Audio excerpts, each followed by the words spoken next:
Bismillahirrahmanirrahim. Assalamualaikum warahmatullahi wabarakatuh.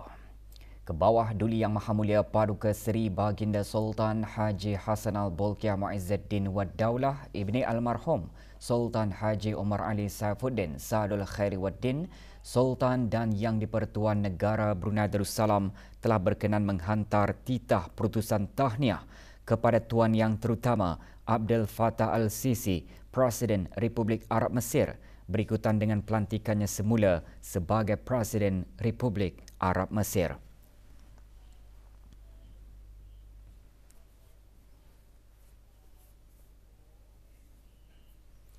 Penglihatan anak bulan Syawal tahun 1445 Hijrah akan dilakukan pada petang hari Selasa 29 Ramadan 1445 Hijrah bersamaan 9 April 2024 Masihi.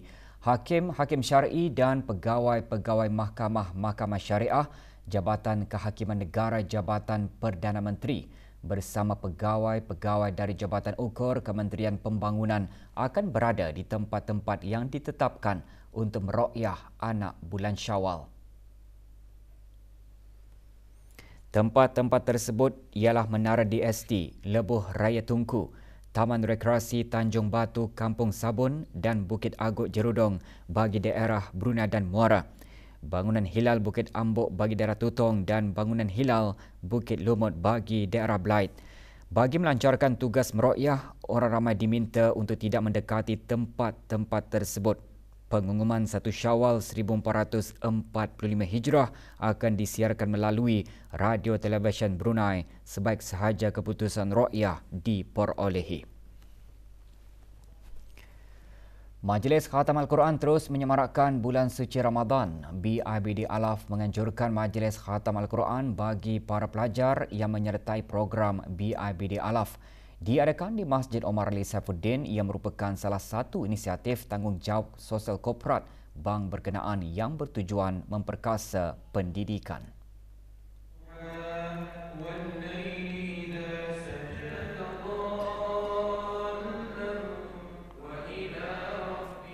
Hadir yang berhormat Pihin Udana Khatib Datuk Paduka Seri Setia Ustaz Haji Awang Badaruddin bin Pengarah Datuk Paduka Haji Awang Osman, Menteri Halih Wal Ugama. Program pembacaan Al-Quran ini antara lain bertujuan menekankan pendekatan komprehensif terhadap pembelajaran pendidikan dan agama.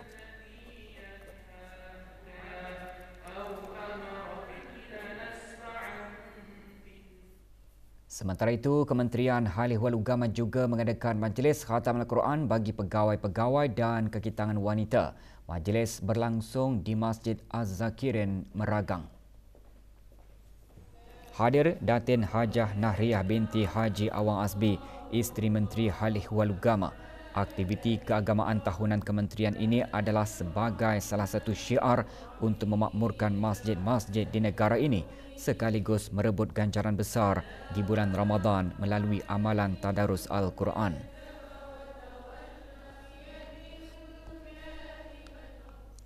Dana Pengiran Muda Mahkota Al-Muhtadibillah untuk anak-anak yatim dana menerima sumbangan keseluruhan berjumlah RM75,381 daripada pelbagai pihak. Majlis penyerahannya diadakan di Kompleks Yayasan Sultan Haji Hassanal Bolkiah.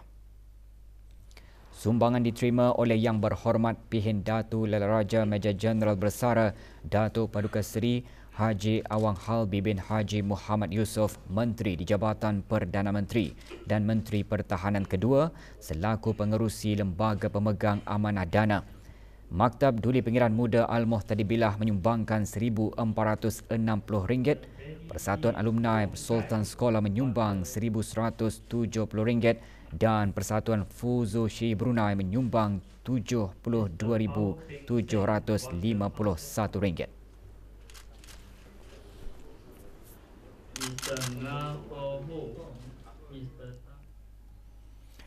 Kementerian Kesihatan mengadakan majlis sambutan Nuzul Al-Quran, Khatam Al-Quran dan penyampaian derma kepada anak-anak yatim sempena bulan Ramadan. Majlis anjuran bersama Jabatan Perkhidmatan Kejururawatan dan Jabatan Perkhidmatan Kesihatan berlangsung di Kementerian Kesihatan.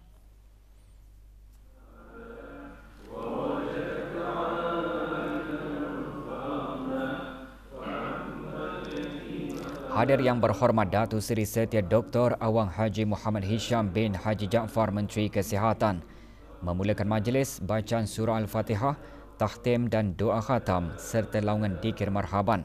Majlis diteruskan dengan penyampaian derma kepada 54 anak yatim warga Kementerian Kesihatan. Muhammad Aiman bin Rusdi, Muhammad Daniel Muizzadin bin.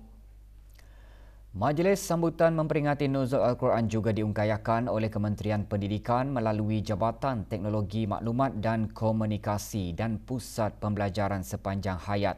Majlis berlangsung di Kementerian Pendidikan. Hadir yang berhormat Datin Seri Setia Dr. Dayang Hajar Rumaizah binti Haji Muhammad Saleh Menteri Pendidikan. Pengisian majlis ceramah khas bertajuk Al-Quran Pedomanku.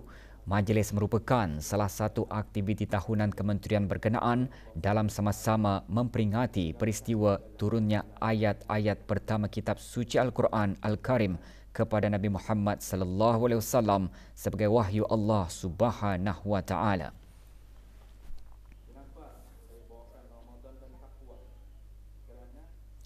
Kementerian Kebudayaan Belia dan Sukan dan Jabatan Belia dan Sukan mengadakan majlis sambutan Nuzul Al-Quran. Diadakan di Kementerian Kebudayaan Belia dan Sukan, majlis diselajurkan dengan khatam Al-Quran dan penyampaian sumbangan kewangan kepada anak-anak yatim.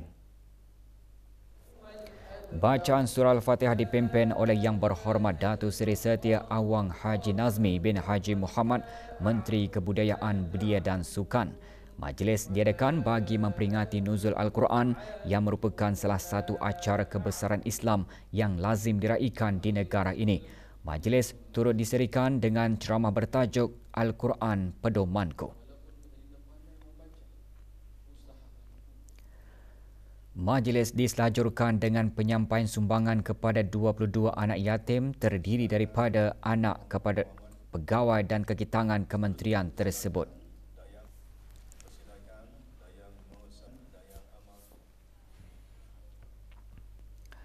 Laporan Wawasan Brunei 2035 mengongsikan perkembangan pelaksanaan dan pencapaian Wawasan Brunei 2035 bagi tempoh tahun 2015 hingga 2022.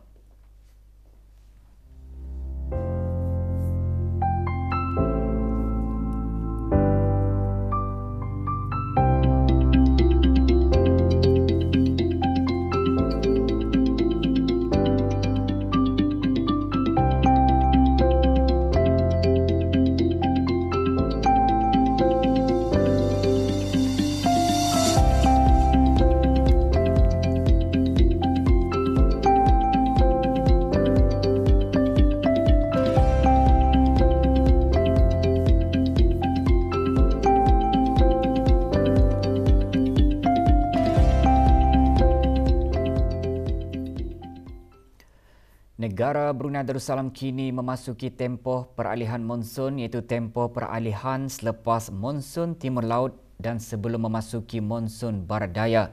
Tempoh peralihan monsun ini dijangka berterusan sehingga hujung bulan Mei. Sepanjang tempoh ini, ketiadaan luruan angin monsun telah membolehkan kesan angin tempatan untuk memainkan peranan yang penting dalam mempengaruhi cuaca harian negara. Berdasarkan rekod klimatologi, kekerapan kejadian ribut petir adalah tinggi semasa tempoh peralihan monsun ini berbanding dengan bulan-bulan yang lain. Manakala purata hari-hari yang berhujan bagi bulan April ialah 16 hari dan bagi bulan Mei ialah 18 hari. Sepanjang tempoh ini, negara lazimnya mengalami keadaan cuaca cerah pada waktu pagi dan hujan berasingan berlaku di kawasan pesisiran sekitar tengah hari. Ribut petir berlaku di kawasan pedalaman negara pada sebelah petang dan merebak serta menjejaskan kawasan persisiran dan perairan negara pada waktu malam dan kadangkala berlanjutan sehingga awal pagi keesokan hari. Tiupan angin yang perlahan dari pelbagai hala pada waktu pagi dan malam dan dari arah barat laut pada waktu petang dan keadaan laut pada amnya berombak diparas sedikit. Maklumat cuaca terkini boleh diterima melalui aplikasi Brunei WX atau talian cuaca 114 atau layari laman sesawang atau Facebook, Instagram @BruneiWeather. Rombongan Ahli Majlis Mesyuarat Negara kemarin mengadakan lawatan ke Balai Khazanah Islam Sultan Haji Hassanal Bolkiah. Lawatan dimulakan dengan taklimat ringkas oleh Dr. Haji Awang Muhammad Hussein bin Pihin Penyurat Haji Ahmad, Pengarah Balai Khazanah Islam Sultan Haji Hassanal Bolkiah. Rombongan seterusnya mengunjungi galeri-galeri pameran dan fasiliti-fasiliti Balai Khazanah Islam Sultan Haji Hassanal Bolkiah.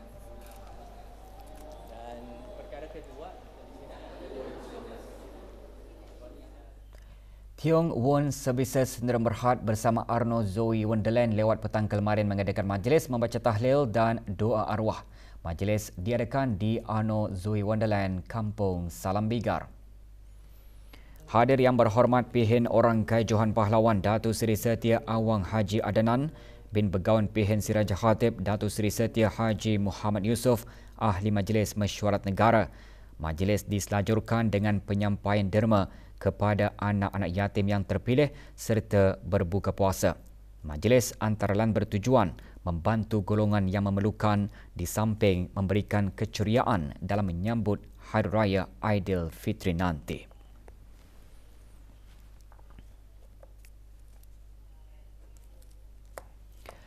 Radio Televisyen Brunei RTB melalui bahagian rancangan radio menganjurkan majlis tahlil, doa arwah dan bersungkai bersama anak-anak yatim di bawah program Jalinan Kasih ke-16 lewat petang kemarin. Majlis melibatkan 40 orang anak yatim.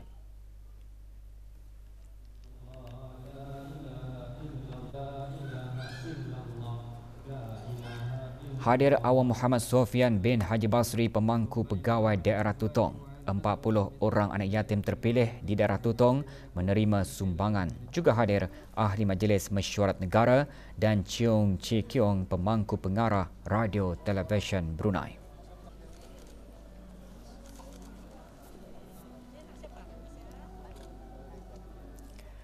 Kempen amal yang dilancarkan oleh Bahagian Kerja Sosial Perubatan Pantai Jerudong Specialist Centre PJSC untuk mengumpul sumbangan Hari Raya mendapat sambutan yang memberangsangkan. Diungkayakan dengan kerjasama Marketplace.bn dan Foodlife, sumbangan catuan makanan diagihkan kepada golongan yang memerlukan di daerah Brunei dan Muara. Pengagihan catuan makanan dan sumbangan baju juga diadakan semasa hari terbuka Pasar Telanai. Inisiatif seumpamanya bukan hanya memberi sokongan penting kepada golongan susah tetapi juga memupuk perasaan empati. Bank Islam Brunei Darussalam BIBD mengambil maklum mengenai video yang dimuat naik ke platform media sosial yang mendakwa pemindahan dana tanpa kebenaran melibatkan akaun ahli keluarga. BIBD melalui siaran medianya menjelaskan aduan rasmi mengenai perkara tersebut telah dibuat di cawangan Serusup pada 1 April 2024. Video berkenaan direka dan dimuat naik oleh seorang individu yang bukan pemilik akaun berkenaan. Tindakan yang dilakukan tanpa menunggu hasil siasatan rasmi dianggap sangat tidak bertanggungjawab dan boleh menjejaskan ketenteraman awam. Pihak BIBD mengingatkan menyebarkan maklumat yang boleh menjejaskan ketenteraman awam adalah satu kesalahan di bawah Seksyen 34 Akta Ketenteraman Awam Bab 148 merangkumi hukuman denda dan penjara. BIBD komited untuk menyelesaikan sebarang aduan yang diterima secara bertanggungjawab dan telus dalam batas rangka kerja undang-undang dan prosedur yang sedia ada. Kerja melapis semula aspal di Jambatan Sultan Haji Omar Ali Saifuddin di kilometer BM26 sehingga kilometer BM25.8 Hala Kota Batu sedang dijalankan. Jabatan Kerja Raya dalam siaran media memaklumkan kerja melapis dijalankan sehingga 5 April bermula pukul 7.30 pagi hingga 5 petang. Jalan lencongan disediakan dan pengguna jambatan tersebut dinasihatkan untuk sentiasa berhati-hati serta mematuhi had laju yang dibenarkan.